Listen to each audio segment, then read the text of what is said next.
All right, ladies and gentlemen, welcome to Miniature Patreon Chat, the chat before the chat, because we always chat about interesting stuff before we chat. Now, we had said we were going to chat about some things yesterday. I can't remember what they were, but I've just put up this video to Jim. Is there anything salient about that you wanted to talk about? I think you covered the ground pretty well. I mean, the topic of intelligence is toxic, and for individualists, there's no really reason to talk about it except that the racists on the left keep bringing it up, right? So they want to make everything about race, and therefore that's the reason why we have to talk about it. It's not very fun because, like, if you're an individual, you can't really do anything about your IQ. Right,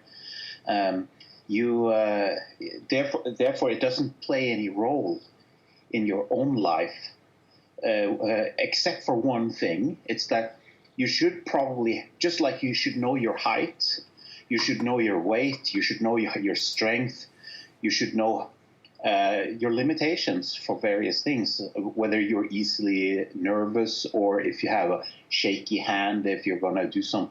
If you want to become a surgeon and you can't hold your hand still, you should know that, right? Because otherwise you'll just set yourself up for failure.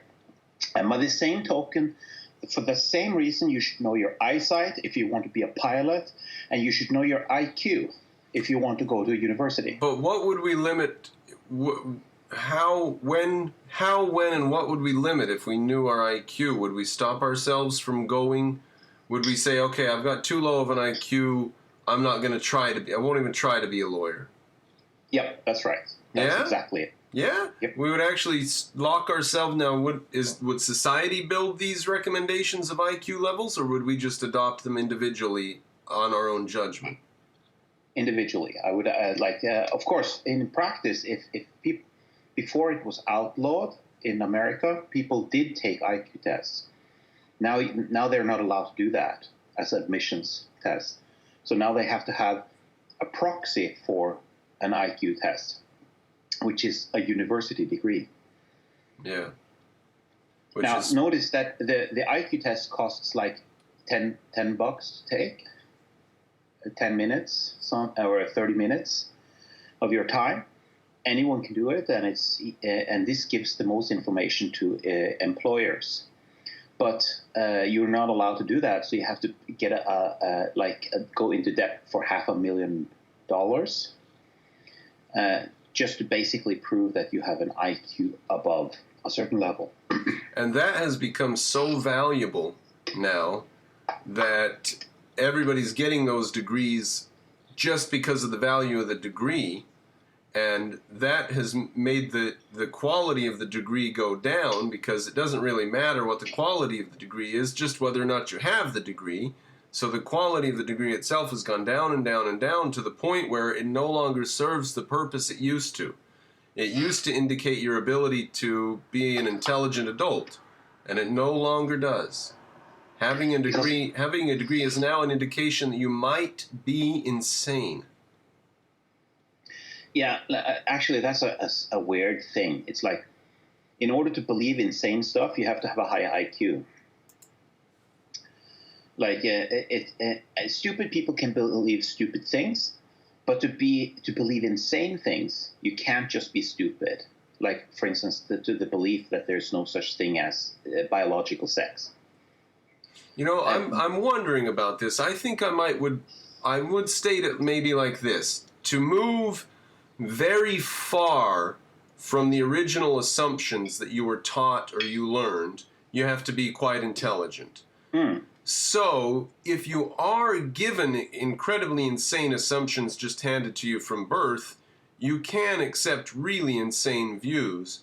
Oh, that's true. If you're grown up with the Jehovah's Witness, blah, blah, blah. Exactly. But you can't move from one view to another without high intelligence. That's true. That's probably what high intelligence really does, is it allows you to take whatever practical knowledge you were given in the real world and that they handed you in your culture, and you're able to make insane movements if you're highly intelligent.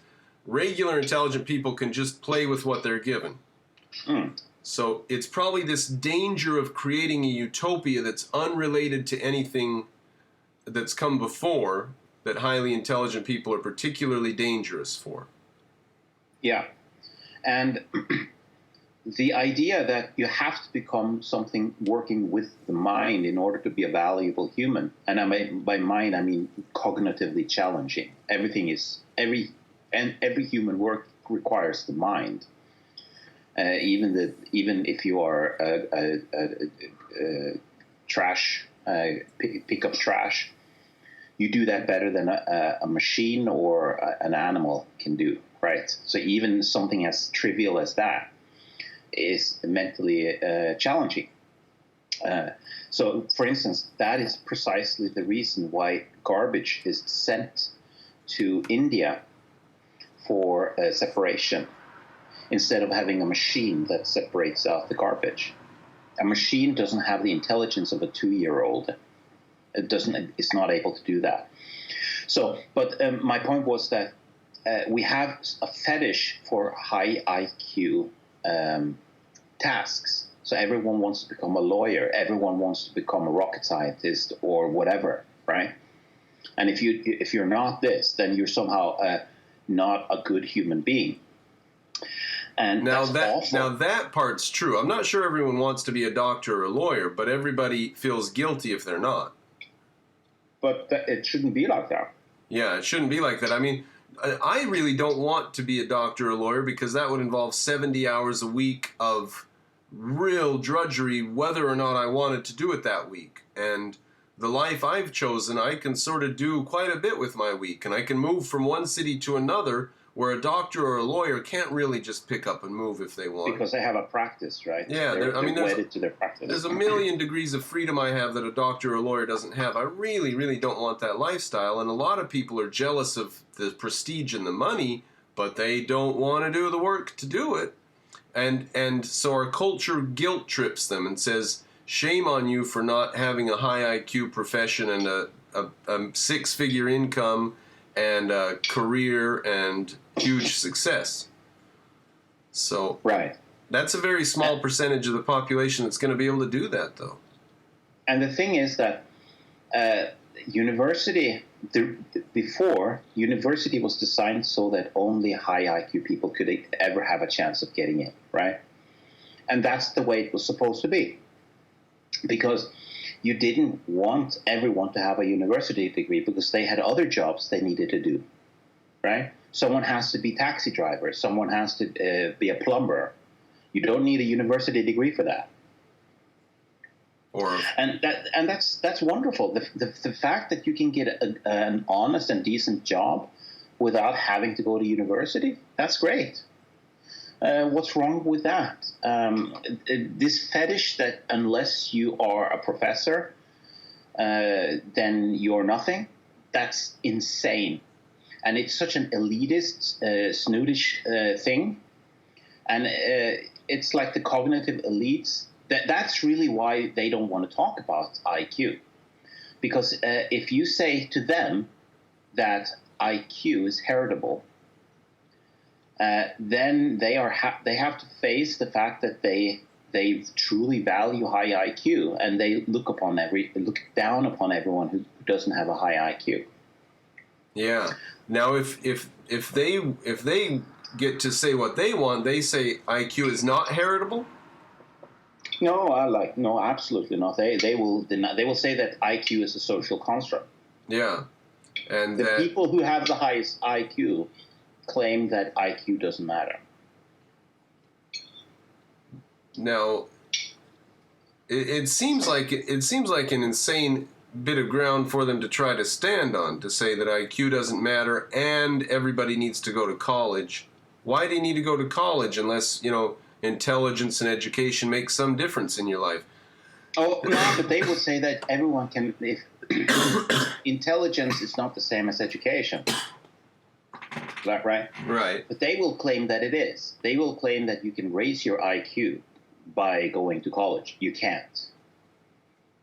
Like your intelligence is largely biologically determined. And when I say biologically determined, I don't mean genetically determined. I mean biologically. It depends on the food you eat, on the exercise you have with your brain. It depends on your genes, and it depends on whether you have pollutants that drink lead or something like that. Now, I also want to say that, by the way, I think we just started the conversation. We're just doing this video now. We're just going now. But I wanted to say that there is such a thing as a machine. You know, like if you've got to turn a bolt, getting a lever on it gives you leverage, right? There's such a thing as a machine in the mind. And the more machines and the more complex the group of machines you have in your mind, the more work you can do in your mind. Just like a train is just a lot of simple machines piled together in complicated ways, and now you can push a button and the damn thing moves 1 million tons of freight down the rail. The same is true in your mind. And so Dan Dennett made this point, that having an idea in your mind that allows you to do a function, instead of going through 90 steps to do the function, you just do this one step. That saves time, it saves effort, it saves calories, and it makes you able to go on to other higher tasks. Now, the ability to put these little machines in our mind, we could think of them as just a concept. The ability to put those in our mind is the essence of what gives us the power to deal with reality and abstractions. And that comes just from having the ability to deal with abstractions as such. That's just a human trait. That's the most important thing. So it's kind of like you tell me that physical strength's important and be able to lift 50 pounds is important, and then I turn around and I show you Stephen Hawking, right? He's perfectly efficacious in the real world, given the fact that machines are available to do enough work to keep him alive. So the same thing can be true mentally. You show me someone who's not particularly bright, and I say, well, that's true, but he has been taught the value of hard work, and he's been taught the value of honesty, and he's been taught the value of perseverance, and all these things together make him a really efficacious and good human being, even though his IQ is only 95 or whatever. So yes, and that's absolutely correct. And so this is why an individualist philosophy focuses on what you can do with your machinery, with your body, with your given premises, right? So you want to get the most out of your life. And one of the things that you can't do is change your IQ very easily. Like you can put a pin in your head and you can lower your IQ, but you can't increase it. So you just have to live with what you have and do the best with it. Fortunately, we can actually acquire lots of skills. Like even people who have a very low IQ can still do quite amazing things. I mean, we think of today IQ 55 as very low. But we have to remember that our ancestors, those very first humans, they had an IQ around 55. We know this because we have like living fossils, like the Australian Aboriginals. You have the Andaman people, you have the Pygmies, and people around the world who have an IQ in that range. And they have probably stayed the same because they've stayed isolated. So they are at the level that we were 50,000 years ago. And when we think of that as low, but we have to remember that when they came onto the scene, the animal scene, they were the rocket scientists of the animal kingdom. Not just like by a little margin, but like by the closest thing to them were the chimps. And the chimps are like completely rock bottom to any human society across the planet. So even at 55, I'm not talking about if you're retarded or mentally impaired, because then you have other issues, right? But if you're just a normal human being with a normal IQ of IQ 55, you can speak, You can form concepts. You can learn thousands of words. You can communicate. You can use tools. You can save capital. You can build things. I mean, you can do a lot of things. You can't become a rocket scientist, but you can still do things that are just absolutely amazing, and you're incredibly efficacious in your life. You know, one of the things that's amazing about what they did was when they made their little hand rock tools, they chipped the rock off with the grain of the rock. And it's amazing that they, like, we can't even, it's hard for us to see that rock has a grain. But, of course, they worked with rock and lived and knew it. And they had to chip the rock in a very, very precise way.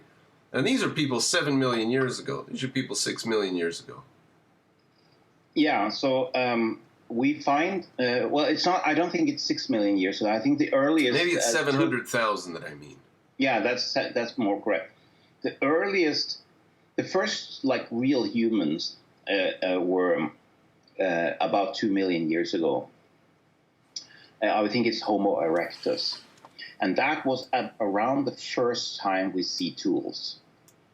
2 million years ago, you say? 2 million years ago. But and this they claim to have found something like that is evidence of the usage of fire. That is 2 million years. Others claim that it's much earlier than that, but it's like fire may go back 2 million years. And fire, being not just using fire, but being able to actually make fire. I mean, imagine these people were not smart by our standards, but they were able to make fire. Right? Yeah. Did they do it through friction, or did they capture it in grassland fires? And no, they were able to do it through friction on command. They must have. I mean, that must be when we captured it. I don't know. I'm fascinated by the history of fire and stuff, and when we found and how we found it. And the sad thing is that all the evidence of that's mostly gone. I mean, the stone tools last because they're made of stone. What other stuff were they making stuff out of that didn't last? The bone tools last too. You know about the bone needles and stuff that they made that are just amazingly intricate. The main remnant actually from fire is in our bodies. Our bodies are adapted to fire. Smoking? No, cooking. Is that what you claim as the evidence for the first fire? How do you integrate that? Go ahead. Now, the first evidence is not quite that they have found thermally treated material in ancient stuff that they think comes from like actual fire. But like if you look at the intestines of our closest ancestors, the chimps, they're much longer than ours. And if you look at the intestines of, they're plant eaters, right, mostly. And if you look at the intestines of meat eaters, such as foxes, they're very short. So bovines, like cows, they have very long intestines because it's so hard to process cellulose, which is in plants. They have 4 stomachs.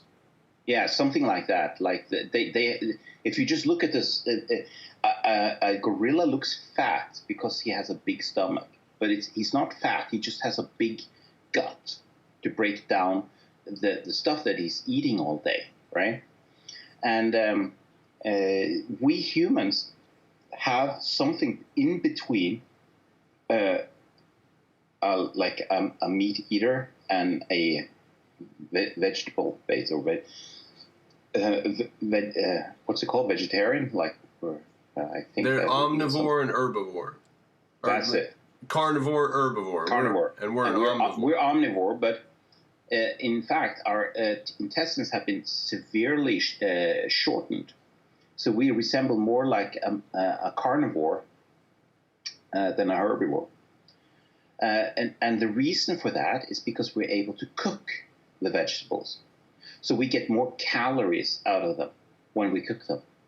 And we can more easily break down the cellulose. The cellulose actually transforms when we cook them. So it's easier for us to eat food with fiber and get the calories out of them, unlike what the chimps can do. Mm-hmm. Now, that is the strongest evidence we have of cooking. Interesting. Because it's in our bodies. Yeah, that shows very serious effects going back a very, very long ways to have that. Oh, do we want to speak about evolution then? Lamarckian evolution? So that's not Darwinian evolution. Is that Darwinian or Lamarckian evolution that gave us that? Now, a Darwinian evolution can give us a society that tolerates bread, because in Mesopotamia they went through a period of 1,000 years where if you couldn't eat the grain that was grown, then you died, because that was like, if you couldn't handle those calories, there just were not enough other calories to go around. Same with the Germanic people who drink milk, right? Yeah, exactly. And so in Europe, you've got all these people who are able to tolerate dairy. And some tribes in Africa that live off of cows. Yes. In Mali, there's a tribe that drinks goat milk and can process it. But they have different genes for doing that. Interestingly, but it's still lactose tolerance. There's more genetic diversity in sub-Saharan Africa than in the rest of the world. Yes. Sadly, that doesn't tell us a lot, because it just means that they are older than we are. Well, it says that we all came from one tribe down there.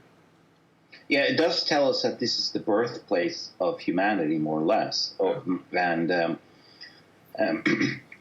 But the raw diversity doesn't tell us about genetic differences, because we have mutations that are neutral, and they will just accumulate. And when you accumulate these differences, they don't have any effect, but they pop up as diversity. So just measuring diversity alone doesn't tell you much. But it does tell us that this is the oldest population of humans on Earth. They are in Africa. Well, I'm fascinated by the fact that if we ever came up with a genetic test, and let's say we came up with the 12 tribes of the Earth, 11 of them would be in sub-Saharan Africa, and the rest of the Earth would be one tribe. That's right. But that just shows how empty the idea of race is. And if you take it right down, I mean, you got to keep it superficial and just, oh, I know a black guy when I see him. You got to keep it superficial. If you get really genetic, then Chinese and white people are more similar than any given two tribes in sub-Saharan Africa. So. But then there's the issue that you have. One thing is the raw genes, but then you have the selective pressure, because look at dogs. Dogs are basically more similar than non-Africans. And you want to look at the immense diversity we have in dogs. Expression.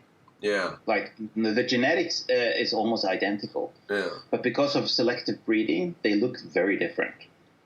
So now here you come into what is genes that actually matter have been selected for, right? And so therefore you can have very low diversity. It's almost impossible to tell the difference between a wolf and a poodle in a gene test, right? But you can very clearly see the difference. So that shows you that even though the gene pool from which they came is very similar, a few important genes can have a huge effect. So therefore, we can't draw the conclusion that just because we are more similar in just raw genetics to Chinese, therefore we are more similar in genetic expression than Africans. Africans can be more similar in some sense. Look at, for instance, if you look at Eskimos and Germanic people. Eskimos have a dark skin because they didn't have to get a light skin because they ate so much D vitamin rich seafood and like fatty foods from the sea. Well, I think part of the effect of that is living up there in the snow, and the reflection on you it's a very, very bright environment. No, yeah, but no, it's not that. They actually eat the vitamin D. Is that what it's about? That's what it is. They get it from their food, so they don't need to have a light skin. So here you have two people that are genetically quite close to each other, and on that particular measure, skin color, they are more diverse than in people living in sub-Saharan Africa.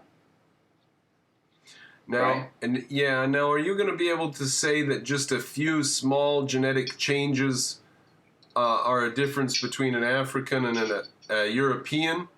And is that going to give the IQ people a rally point? They think it's going to give them a rally point. We need to destroy all their rally points because they're meaningless. But so then they're going to say, okay, just a few small genetic differences have given higher time preference and more social shame to white people. Yes, it is a short list. And you can the way you can sort of know this is that if you look at Ashkenazi Jews, they have in a matter of 1,000 years probably increased quite significantly in IQ through self-selection. And we know this because they have accumulation of brain diseases, genetic diseases. And just like if you have too hefty breeding of dogs, you'll get inbreeding problems with gene diseases. So you have like hip problems with the hips of some types of dogs and so forth. And certain, like, they become genetically unstable. Just like the kings of Europe, they were heavily inbred. That was actually an attempt to create like a master race.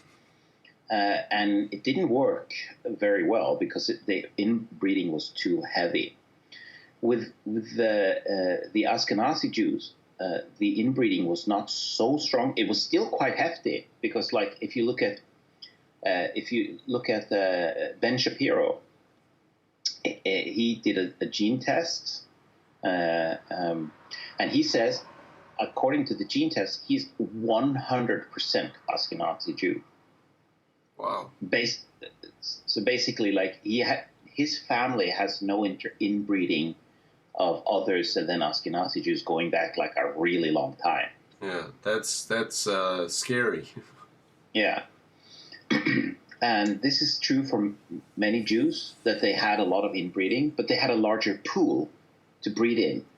And they had this rule just opposite of the Catholics, like where the smart people became monks and didn't have children. Rabbis were the ones who had the most children. So the smartest of the Jews were the ones who had the most children. And this resulted in a secular increase in IQ among Ashkenazi Jews. And it's been estimated that most of the Ashkenazi difference in IQ came in the last 1,000 years. Now, I wonder what form did that take? Did the rabbi have the right of prima nocta or something like that? No, I don't think so. I think that he was the richest guy, had the most money, and he was the one who sort of was expected to have the most children. Was it by multiple wives, or was it simply them just... I don't think that was multiple wives. They don't have like multiple wives in Judaism, I think. I have never heard of that. So it was just simply that, the poor wives of rabbis had to have like 13 kids. Yeah, I wonder what form it took. I mean,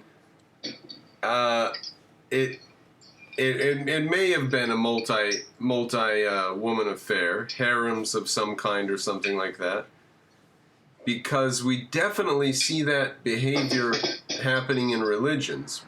That's definitely a thing religions do. And I don't know how else you would get such a strong effect. So I tend to think there must have been some sort of harem situation going on. If you look at Europe, the British, they had the same secular type of rise in IQ as Jews, not as strongly. And what they did, there's been done studies on this, where they looked at the upper class names in the 12th century, like from church books.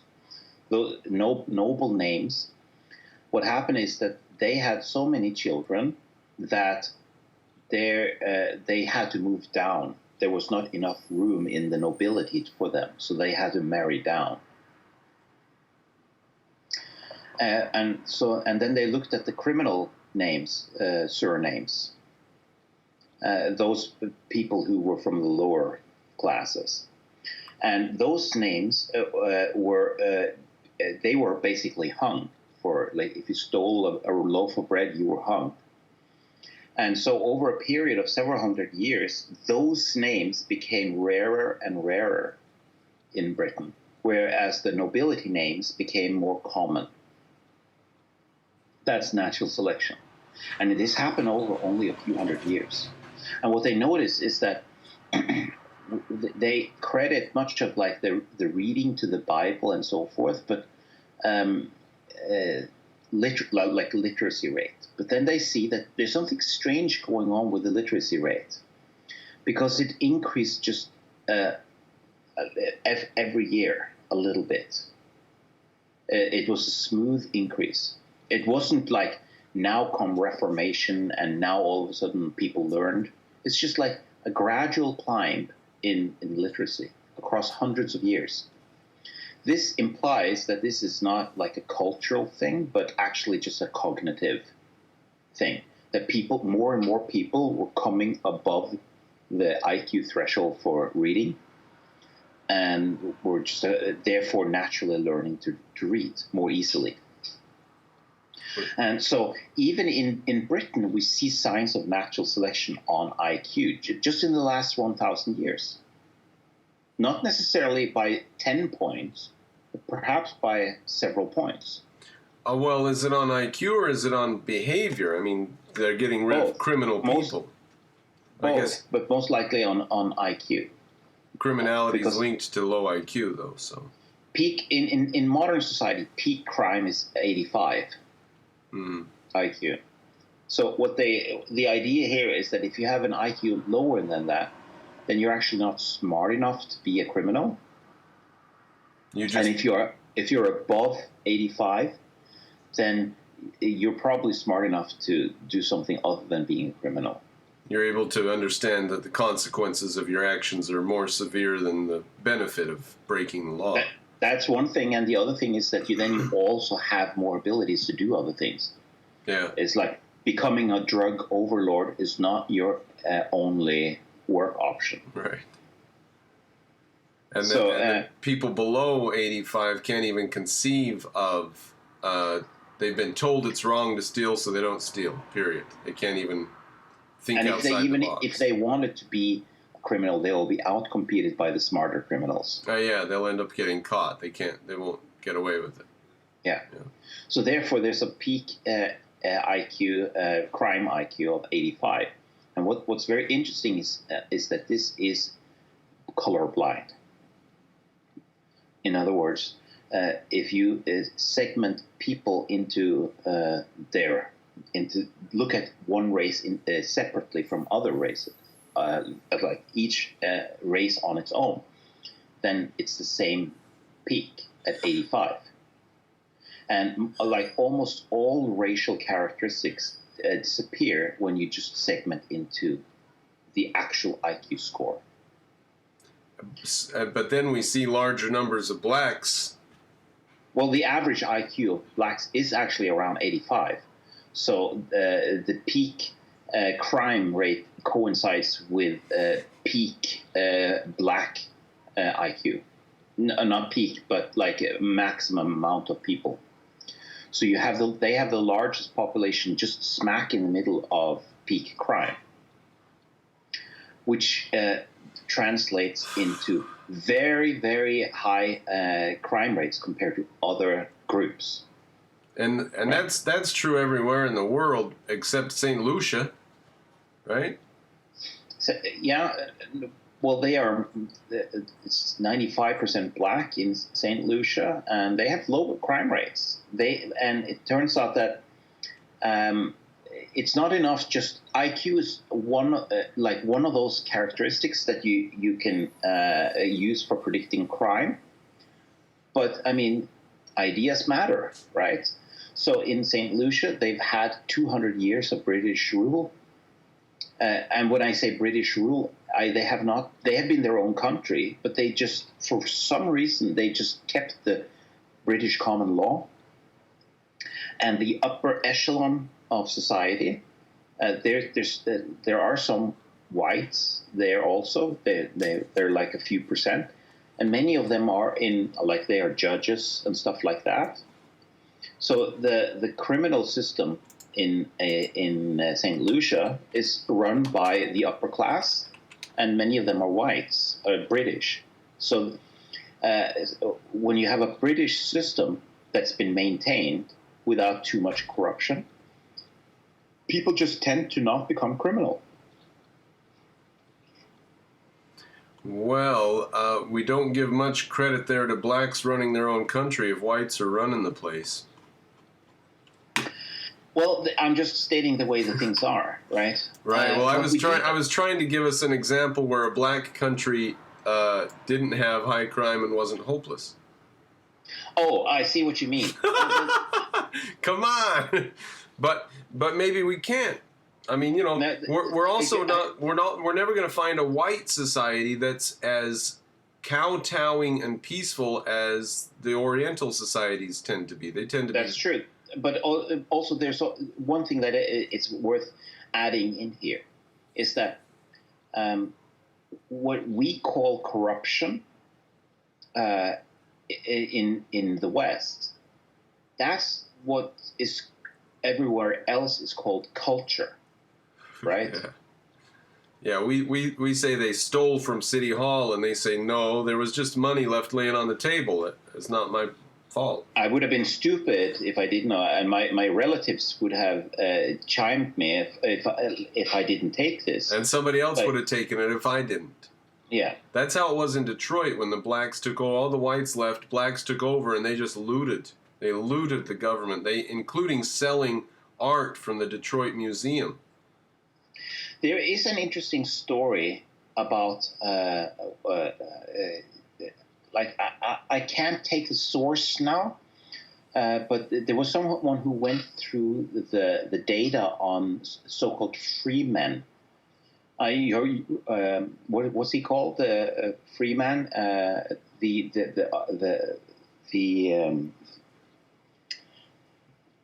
The actor? What's he called? Freeman? I can only think Morgan Freeman?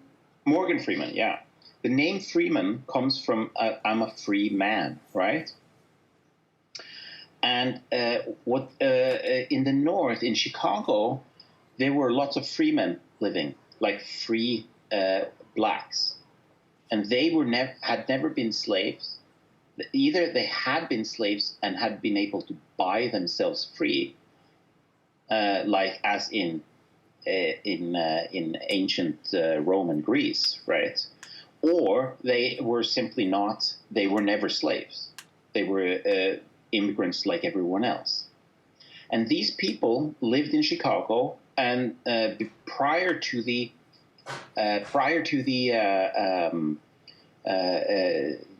Civil War, My brain is not working today. And prior to the Civil War, these were just part of the community. No one really noticed anything, and everyone was quite happy about this. Like, there was no racism in Chicago to talk about. Everything worked nicely. And then the slaves were freed, and a lot of those slaves moved to Chicago. And then the problems started. That's when you saw segregation return or come for the first time in Chicago. So racism came not with the blacks, the freemen, but with the freed slaves. And why is that? The reason is that who became slaves in Africa? Well, you took people just off the street or off the jungle, right? So those are probably going to have average IQs. They're going to be like just an ordinary person. Whereas people who were freemen, like they were not actual slaves, they were free because they had cultures, they had ideas and intelligence that was a match with the surroundings at the time. So if America were to start selling slaves today, we would probably go to like trailer parks and round people up. We wouldn't go to Trump Tower and take all the millionaires that have penthouses. We would round up poor people somewhere, and that's probably what happened in Africa was the dregs of society. Yep. And so now, if you take them and you actually put lots of them like they were basically living in a trailer park. They were living very well physically. Amazingly, the slaves had they were taller. They had a higher calorie intake than free white people at the time, and so they were in better physical shape, and they lived as long as whites did. So, in terms of physical nourishment, they were treated just like you would treat a horse, right? It's your capital, so you treat it well.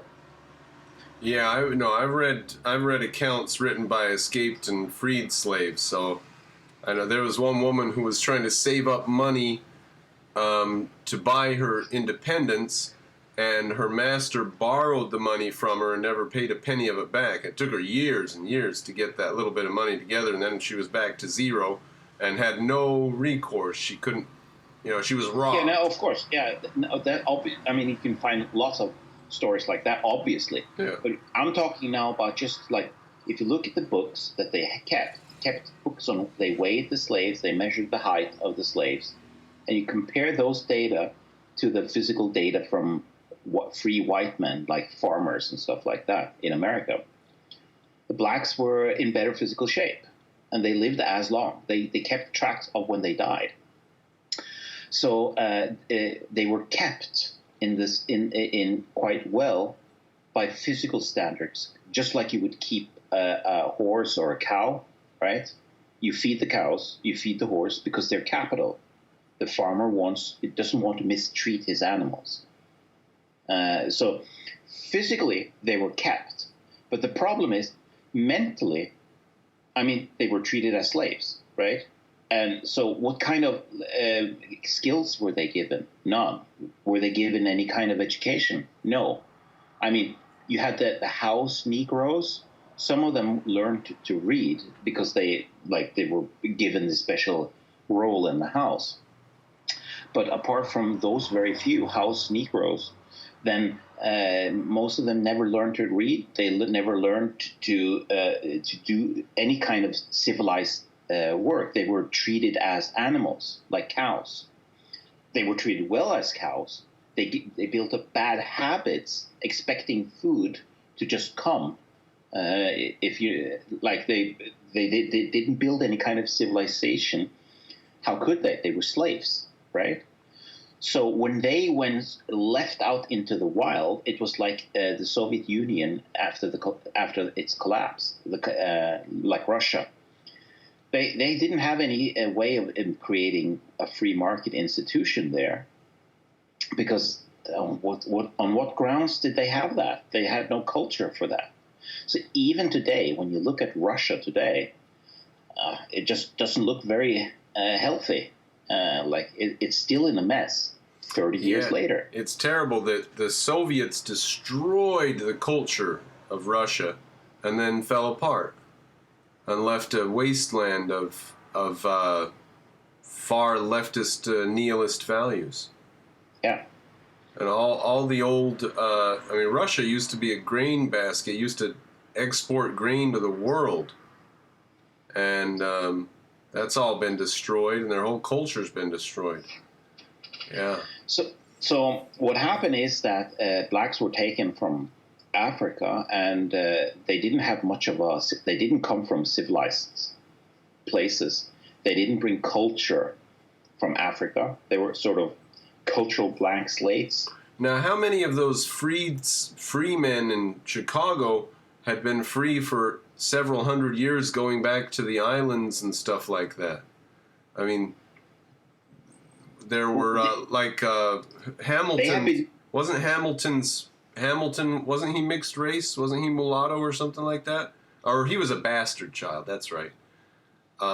But it occurs to me that some of these blacks might have been from free black families going back generations.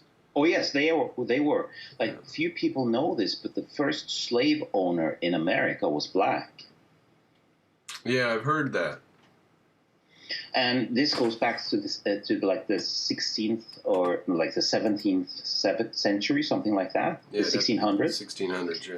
And in fact, slavery started in America. It was the blacks who wanted to have slaves were given special privilege for having slaves.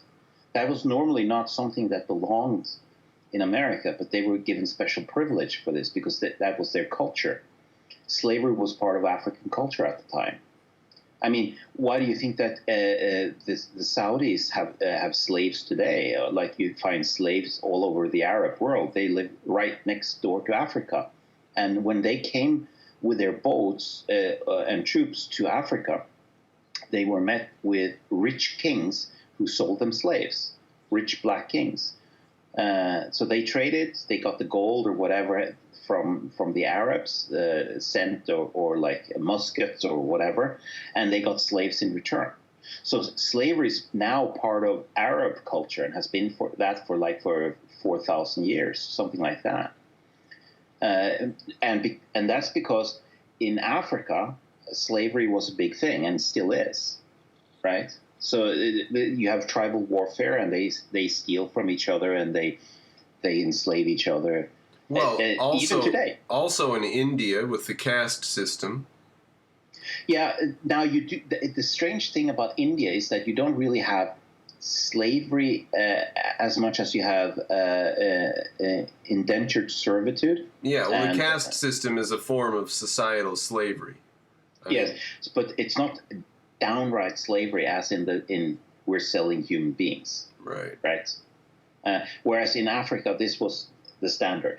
So when these blacks were captured and sent to America, it was actually an importation of African culture. It's a culture that didn't belong in Europe because we didn't have slavery in Europe. And it was only tolerated in the colonies. In Europe, there was almost no slaves. Yeah, Britain had slave markets, and they were always unpopular and eventually shut down. Yeah, they didn't like it because this is not who we are, so to speak. That was the mantra, and so they closed it down. They didn't mind having the colony. The British let the colonies do all kinds of dirty things, though. Well, we do that today, right? We let the Chinese have our slaves now. Yeah, right? Exactly. Yeah, we've got to have good labor standards in our factories. With the Chinese, we can buy soccer balls from the Chinese. We don't care what happens over there. That's right. So out of sight, out of mind. So we still have a little bit of that. So I'm going to forgive them for having slavery in the colonies, while at the same time this double standard with not having slaves at home, because we do that too. Even our elevated progressive selves, like even Ilhan Omar buys things from China, right? Yeah. Now that she's divorced her brother.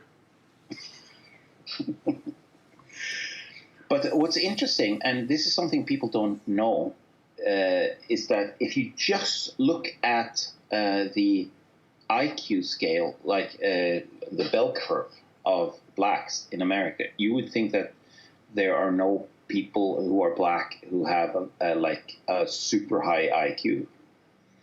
But that's actually wrong. It turns out that blacks have a very thick, a long tail in the upper half.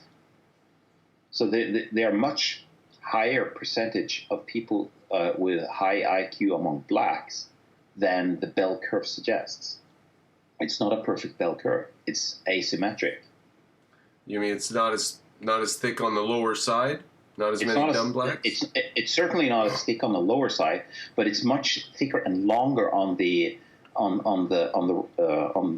right side. Now that would fit a just so story of psychological Darwinianism, because the tribes in Africa would have need for intelligent people, but would have low use for low IQ people, and they would be dangerous. So medium IQ people, you'd have a lot of those. High IQ people you would need, but low IQ people wouldn't survive that well in the jungle.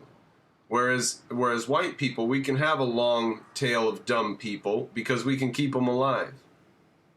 Yeah, but it's. I think that if you look at it in form of statistics, if you just have random combinations, sexual recombination, that's going to produce a bell curve, right? So if it doesn't have the shape of a bell curve, it implies natural selection.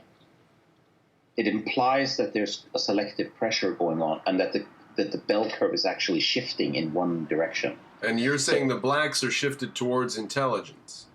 They're starting. They are in the process of moving. So the whole bell curve is starting to shift upwards. It's not as much as this as I'm trying to shape, but it has the shape of an elite, cognitive elite among blacks who are having more children and having more offspring than people further down in the hierarchy. Well, and they are intermarrying. That fits hand in glove with their physical superiority too. I mean, they are physically superior on average, in the sense of being tall and strong and well built for physical activity. So it's because they come from the wild. Yeah, this is the strange thing, is that when we talk about the intelligence and genetics, what people don't understand is that there's so much. There are several components to the intelligence story, and one of them is social. So people today say, "Oh, blacks have a low IQ of 85. Oh, that's very low." And if you look at Africans in Africa, their IQ is on average 70 or something like that. But if you that can in part be explained by low calorie intake, because the blacks in America are only 20% mixed white.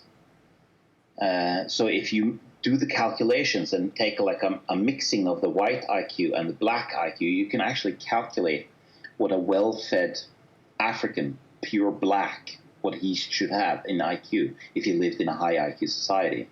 And it comes out to 80.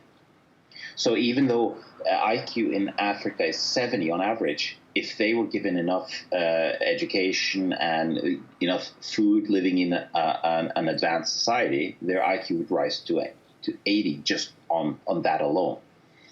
And we know that from the American blacks. But that doesn't take into account that who were picked as slaves.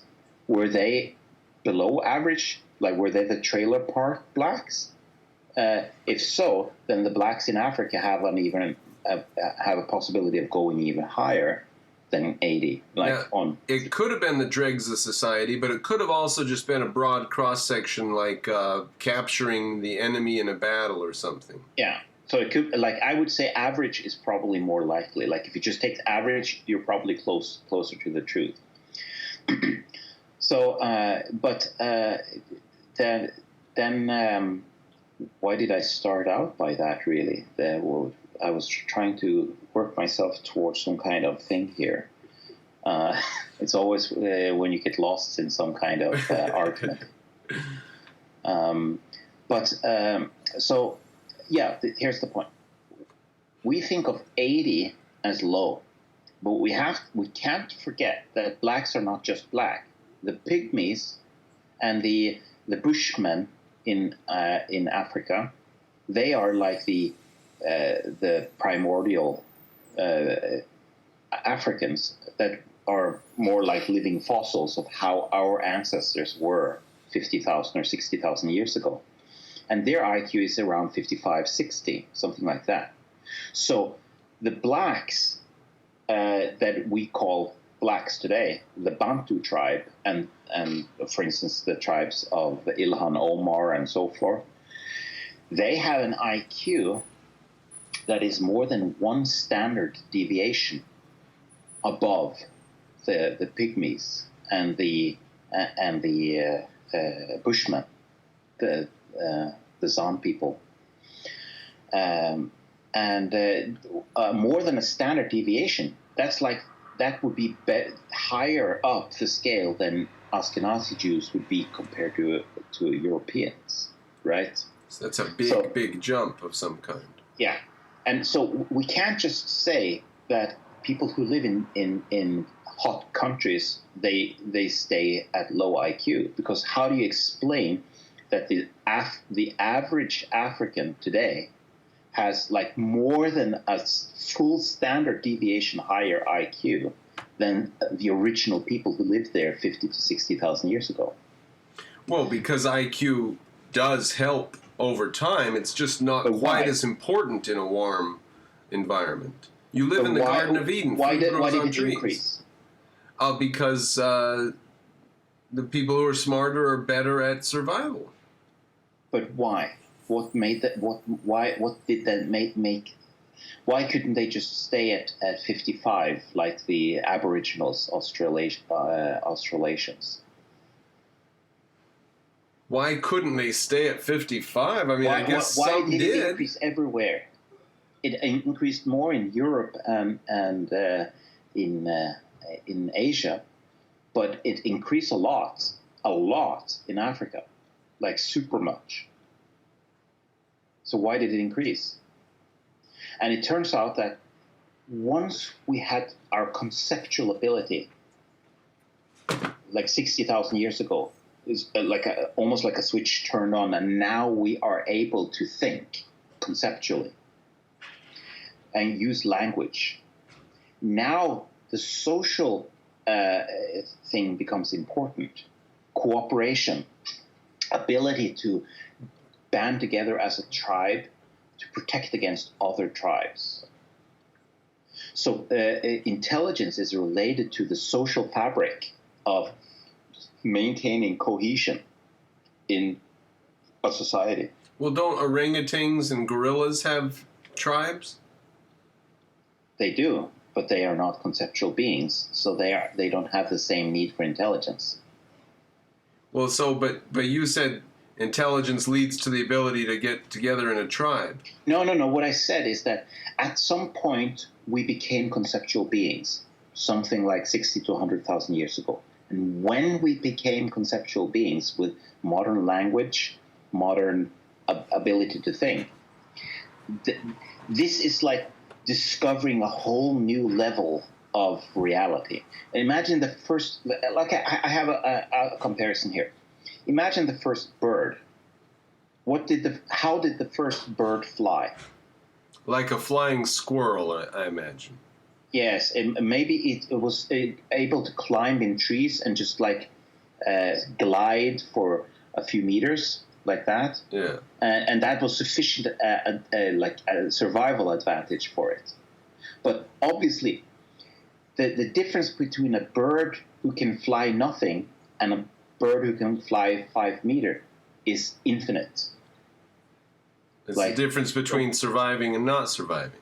Well, no, what I mean is like if a bird can't fly, okay, you have other ways of surviving, but there's no selective pressure for flying.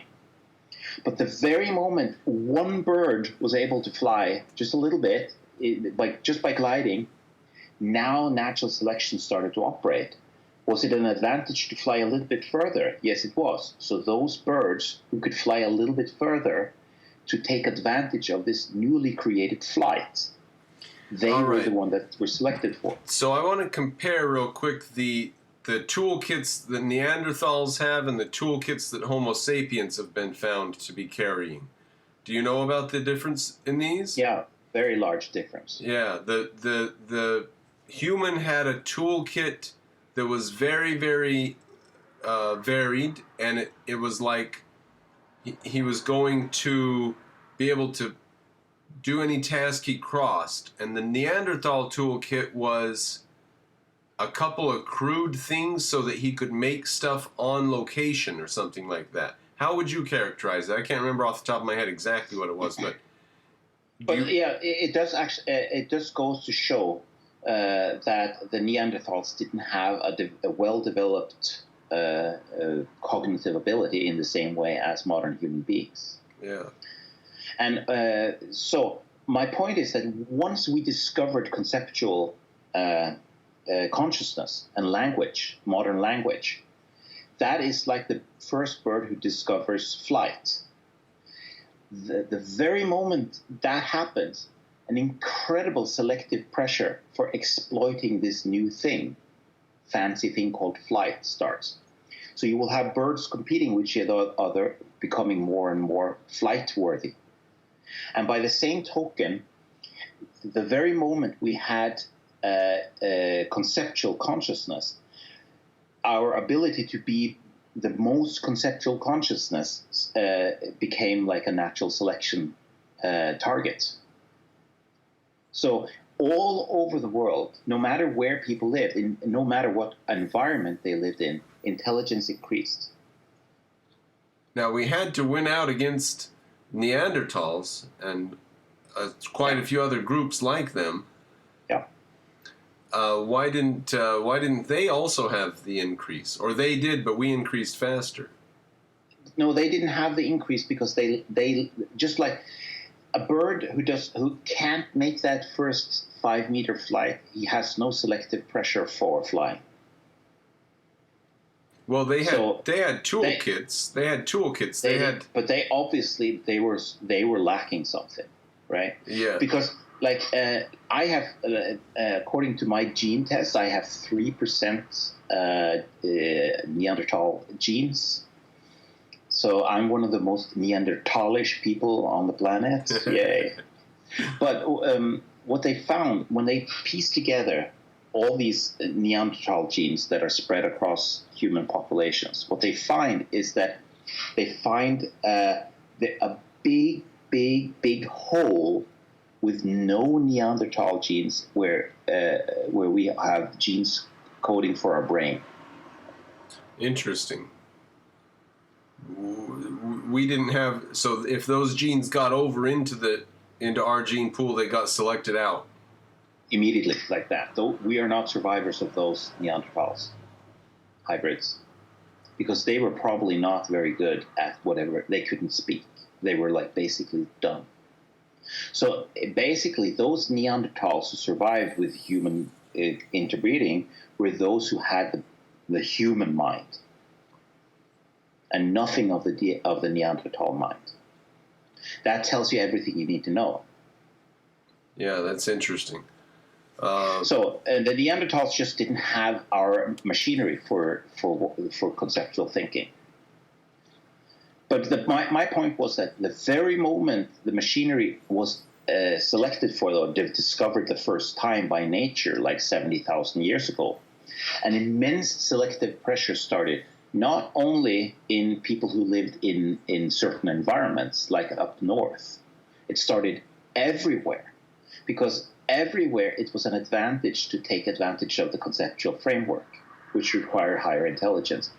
And in Africa, it wasn't for long-term planning according to dealing with cold or storing food or something like that, but it was with dealing with other tribes or maintaining social cohesion in your own tribe, being able to, once you can speak, who gets selected for in a tribe, right? The best joker, the guy who tells the best jokes gets to breed with the best girls, right? Right. So there was you have competition internally in the group, where those who had ability to use their conceptual faculty better, those who were better to build houses and so forth, those were able to rise. But also, in addition, those groups as a whole who were able to cooperate in protecting against other tribes, who were also smart, they were the ones who won out, right? Yeah, so we end up today with similarity all across the world, the ability to think about the future, and very small differences in exactly how that gets applied, but... Yeah, there is some difference with the northern tribes, most likely, because we, in addition to having that social pressure that everyone had all over the world, the one that gave blacks an advantage of 1 to 2 standard deviations above pygmies, that same pressure, that in addition to that pressure, social pressure, we had this pressure for surviving in cold environments.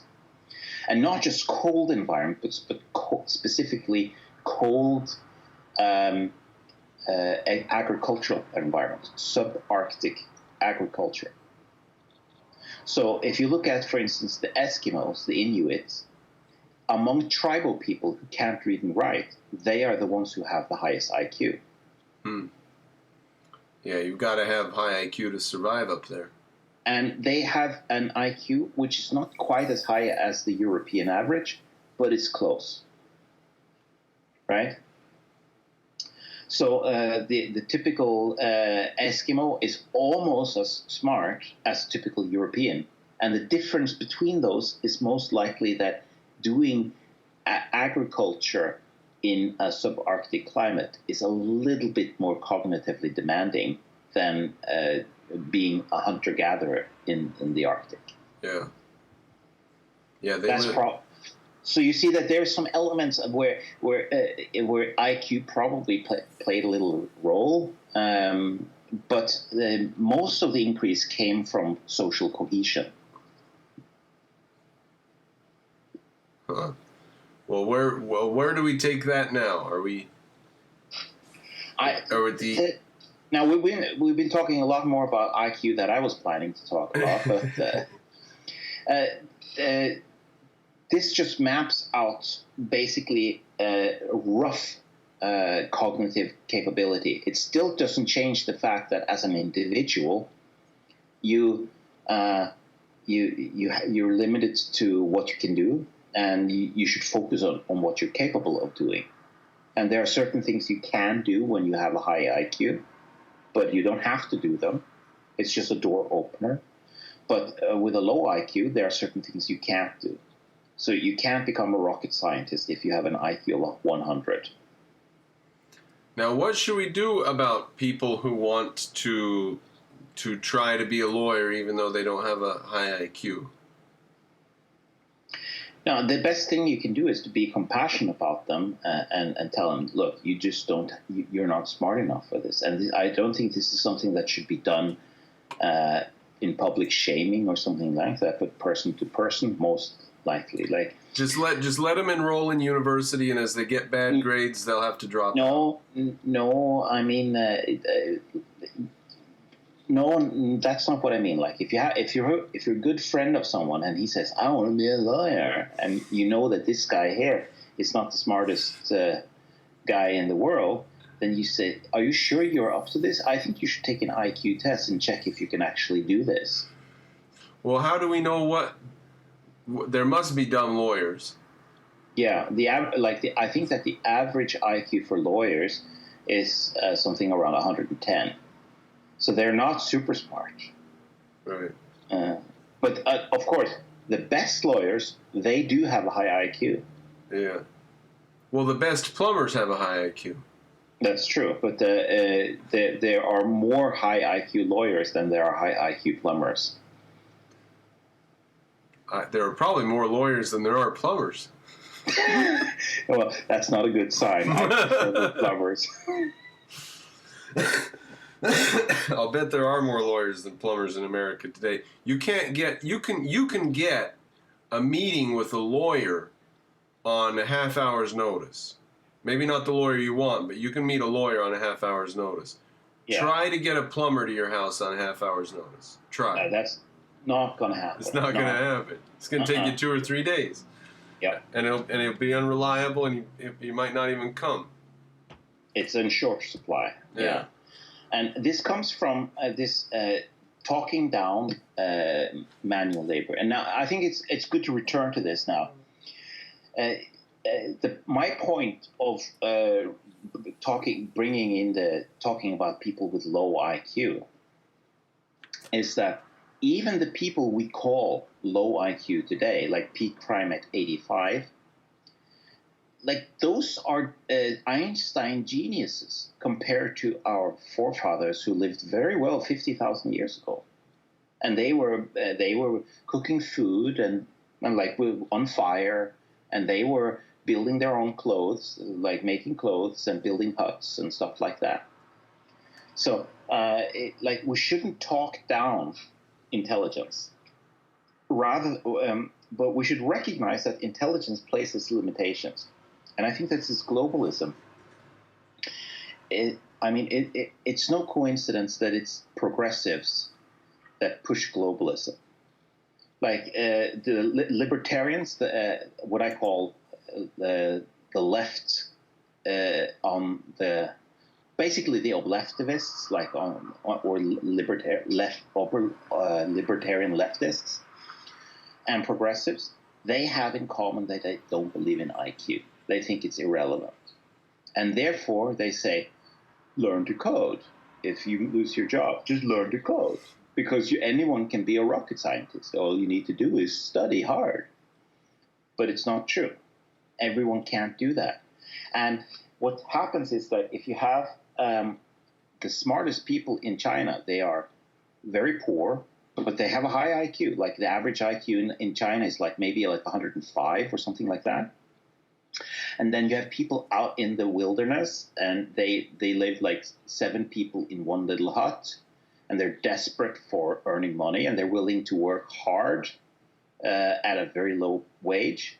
So you have maybe a person, the best people in those villages, with an IQ of 115, 120. They go into the cities, and they take menial factory jobs.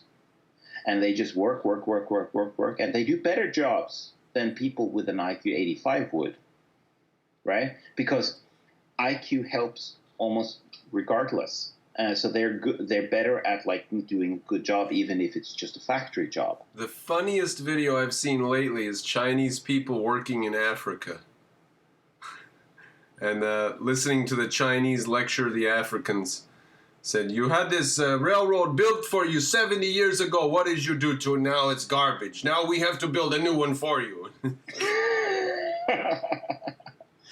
But, okay, so my point was that the progressive, he says, well, if a factory worker in America who has an IQ of 90 loses his job to a Chinese who's willing to work for dirt money, and he has an IQ of 120, there's just no chance that he can compete with that, right? So he's going to lose his job. And then you have a moron progressive who says, you just have to learn to code, right? And he's going to compete with Indians who have an IQ of 130 coming from dirt poor villages, and they only have pen and paper so they become genius at math, right? and they become programmers because that's all they can do, more or less.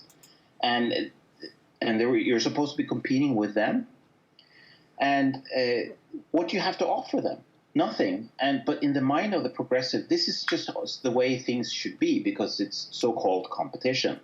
And then you don't take into account certain facts that IQ, if you undercut the entire social structure of people with a low IQ, that's going to have a lasting and very detrimental effect on them. And they become trailer trash, all of this stuff, right? Now, I don't know what to do about this low IQ contingent because it's occurred to me that over time we are definitely, a free economy is definitely going to become more sophisticated.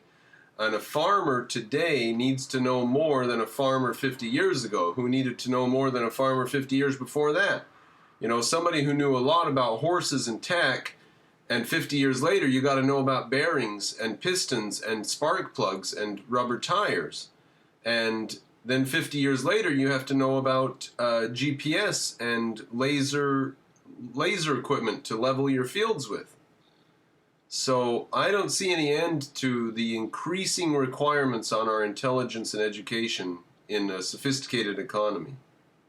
I'm not worried about that because, I mean, people are not getting smarter, right? Right, but our requirements for our economy are going up and up and up.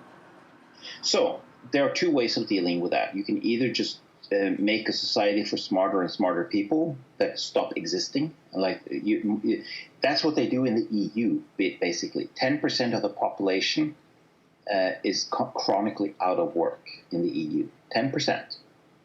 That's insanely high. That's like depression level America. And that's just an ordinary Tuesday in Europe. Yeah. And that's actually an average, because if you look at certain demographics, the numbers are much, much higher.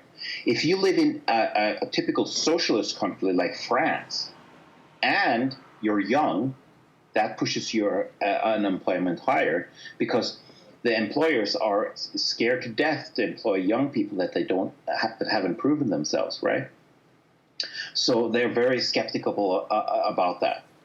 And if you, in addition, your name is Muhammad or something like that, well, then that's definitely not good.